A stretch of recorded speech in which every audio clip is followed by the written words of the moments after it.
The dance, where the D defines determination and the passion, where the A symbolizes alluring, which means the beauty of dance that gives the realization of a peaceful Arcadia in itself. And N stands for the naturality that defines the simplicity and humbleness. C is the connection to the inner soul that transpires into the beautiful emotions and feelings like love, peace, and happiness. E symbolizes the elegance, the purity, and the spirit of dance that reflects in a dancer, while she continues with a graceful sojourn into the other world that fills her with a glow of positive and religious energy. Dance is a religion in itself. Dance मेरे लिए एकदम मेरे life के समान जैसा है। जैसे हम बोलते हैं एक माँ के लिए अपना बच्चा जितना प्यारा होता है, उतना ही मेरे लाइफ में भी डांस का भी एक इम्पोर्टेंट रोल करता है वो भी। और उसके बिना मैं भी अधूरी हूँ, क्योंकि ऐसा लगता है कि जब डांस करते हैं ना तो मन पूरा खुश हो जाता है। इवन मैं सैड भी होती हूँ तो भी जब डांस करते हैं तो वो मन थोड़ा डाइवर्ट कर जाता है और खुशियाँ ही मिलती है उससे, तो थोड़ा सा अच्छा लगता है इन सब चीज़ों से। कितनी खुशी देता है तुम्हें डांस? डांस मेरी लाइफ में बहुत ज़्यादा खुशी देता है। मतलब लाइफ से भी ज़्यादा, मैं कैसे एक्सप्रेस करूँ मुझे खुद नहीं समझ आ रहा है। केरला में मैं बोर्न हुई थी, लेकिन उसके कुछ महीने बाद हम यहाँ पे आ गए थे। पापा को जॉब दिल्ली में मिला था।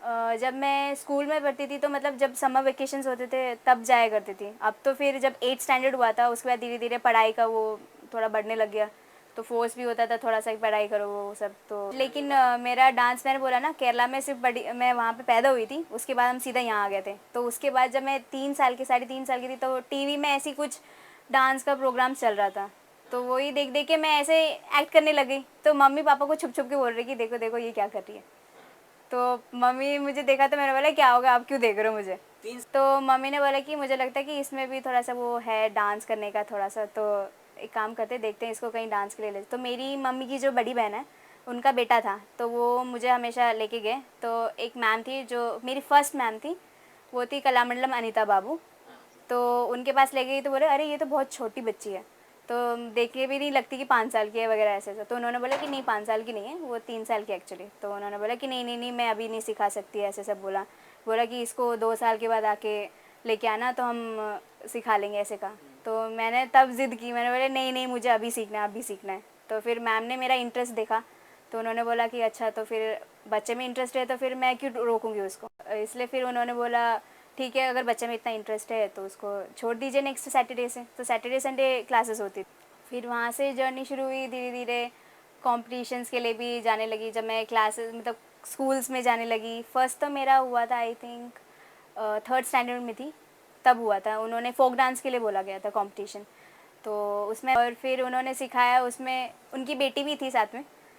तो बात ये थी कि उनकी बेटी और मेरे में क्लैश होता था हमेशा। तो हाँ, तो उनको ना थोड़ा सा वो लगता था कि भाई मेरी बेटी से आगे कोई और होना नहीं चाहिए। मुझे बहुत खुशी, क्योंकि पहली बारी में ही मैंने फर्स्ट ले लिया, तो मेरे लिए तो बहुत बड़ी अचीवमेंट। उसके बाद फिर मैम के पास गई तो मैम नेक्स्ट टाइम भी ऐसी कंपटीशन के लिए आया तो मैम ने मेरा नाम सेलेक्ट किया था। तो मैम ने बोला कि तुम एक और बार प्रिपेयर कर लेना कोई फोक डांस या भरतनाट्यम के लिए। तो मैंने मैम के घर में गई तो मैम मुझसे बोल रही कि अब मैं नहीं सिखाऊंगी।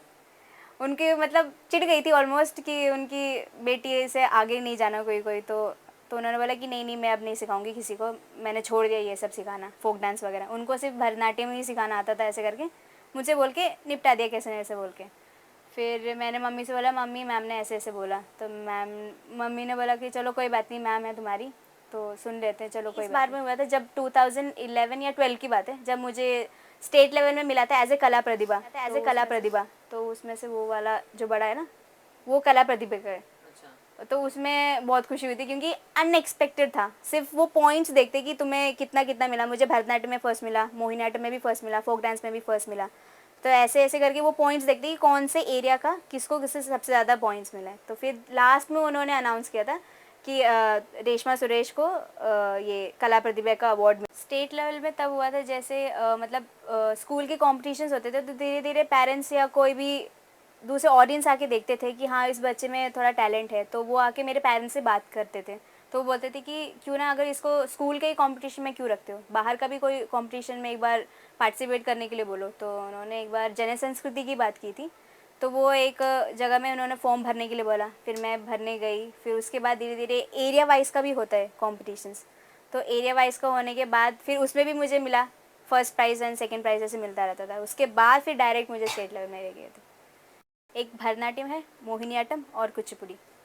भरतनाट्यम सबके अलग अलग डांस के फॉर्म्स होते हैं, जैसे उनका करने का जो तरीका होता है वो डिफरेंट होता है। मोहिनीअट्टम में ये होता है कि उसमें लासी भाव दिखाते हैं, जिसमें ज़्यादा स्पीड में नहीं करते हैं, उसमें थोड़ा सा बॉडी फुल मतलब उसमें यूज़ किया जाता है। तो ज़्यादा स्पीड में मूवमेंट्स नहीं होते हैं, वो थोड़ा मतलब लाइट, बहुत ही सॉफ्ट टाइप के, हाँ बहुत सॉफ्ट टाइप के स्टेप्स ही उसमें यूज़ होते हैं। वो मोहिनीअट्टम होता है।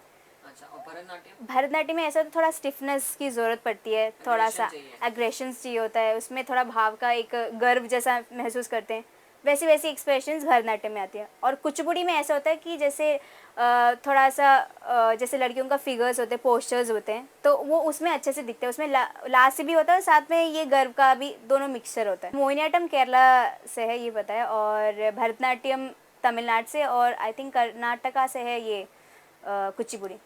अच्छा, उसके बाद वहाँ से छोड़ने के बाद तो साबू सर आई थी, उनकी एंट्री हुई थी जब हमारे स्कूल में फोक डांस की कंपटीशन की ज़रूरत थी। तो मैम ने बुलाया साबू सर को, तो उन्होंने उनके साथ हमारी इंट्रोडक्शन सब हुई, बातचीत हुई। तो हम सबको ग्रुप डांस के लिए पढ़ाया। तो मैंने अपनी मम्मी को बोला, मम्मी हमारे स्कूल में ऐसे एक सर आए जो डांस सिखाते हैं। तो मैंने मम्मी से बोला कि मम्मी इन सर से पूछ के देखूँ, क्या पता मुझे फोक डांस के लिए वो सिखा दे, सोलो परफॉर्मेंस के लिए कंपटीशन केरला स्कूल की तरफ से। तो मम्मी ने बोला ठीक है एक बार पूछ के देखो। तो फिर मैंने सर से पूछा, सर क्या आप मुझे सिखा सकते हैं? तो सर ने बोला कि हाँ क्यों नहीं। उन्होंने विदाउट देखे हुए कि वो मेरी स्टूडेंट ना होने के बावजूद भी उन्होंने मेरी हेल्प की। उन्होंने बोला कि हाँ मैं तुम्हें सिखाने के लिए तैयार हूँ। मैम ने, उनकी बेटी भी थी कृष्णा करके, तो उसको फर्स्ट मिला था, सेकेंड मुझे मिला था।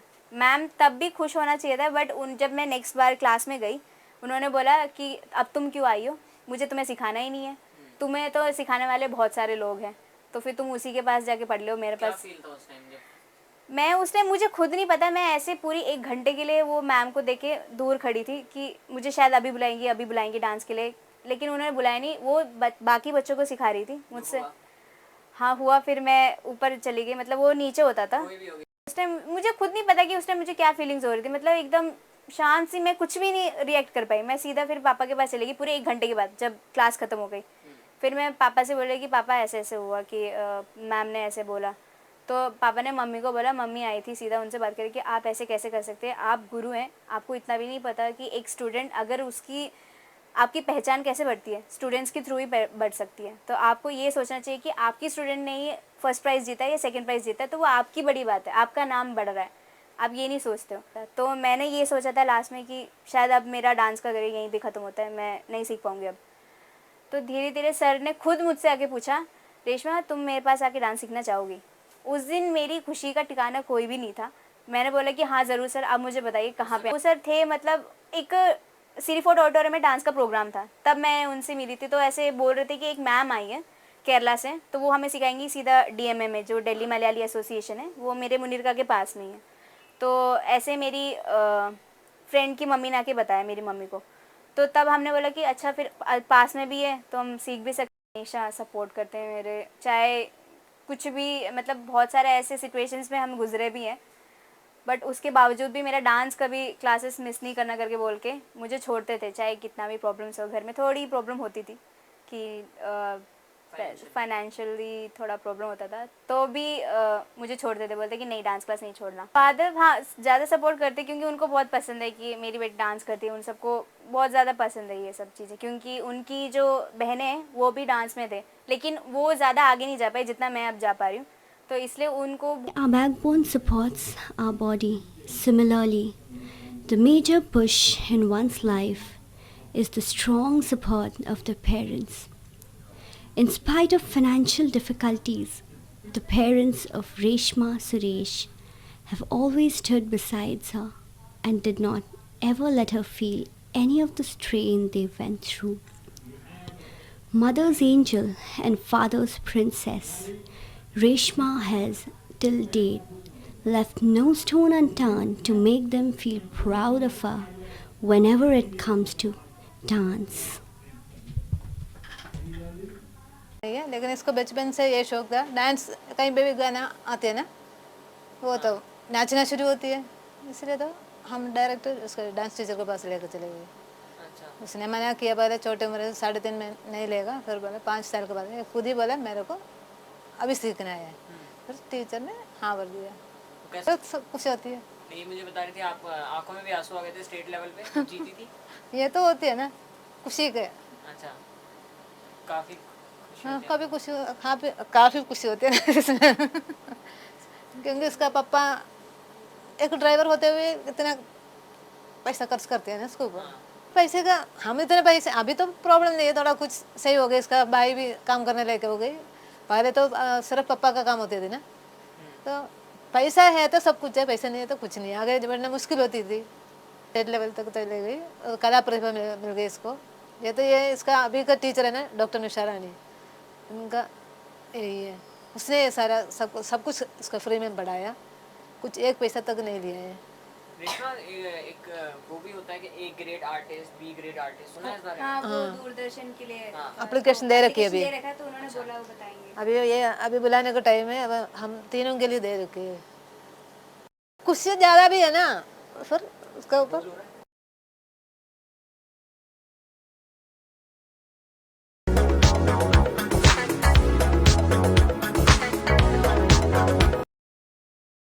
रेशमा आई मीन इसको मतलब she is very passionate about dance, क्योंकि ये 16.5 साल से कुचिपुड़ी फॉर्म कर रही है, प्रॉपर क्लासिकल डांस करती है। एंड उसी जिस दिन इसने फर्स्ट टाइम बताया कि she is a dancer, as मतलब मैं भी डांसर हूँ तो मैं डांसर से काफ़ी ज़्यादा मतलब इम्प्रेस होती हूँ। तो फिर हम लोगों ने कोऑर्डिनेट करने का सोचा साथ में, एंड एक दिन फिर आ ही गया वो दिन, हम लोगों ने साथ में डांस किया। बट डांस करते हुए मोस्ट प्रोबेबली क्या होता है कि coordination is so much important, हर किसी में नहीं होता, उसके लिए बहुत अच्छा पार्टनर और फ्रेंड होना बहुत ज़रूरी होता है। तो यस, अगर आप डांस पार्टनर बनना चाहते हो उससे पहले एक दूसरे को समझना एज अ फ्रेंड बहुत ज़रूरी होता है। तो मेरे लिए रेशमा अभी तक की मेरी बेस्ट डांस पार्टनर, फ्रेंडशिप में पार्टनर, हर चीज़ में अभी तक की बेस्ट पार्टनर रही है। एंड इसके साथ डांस करते हुए बहुत एंजॉय करती हूँ मैं। And yes, she is very passionate और she is a very good dancer.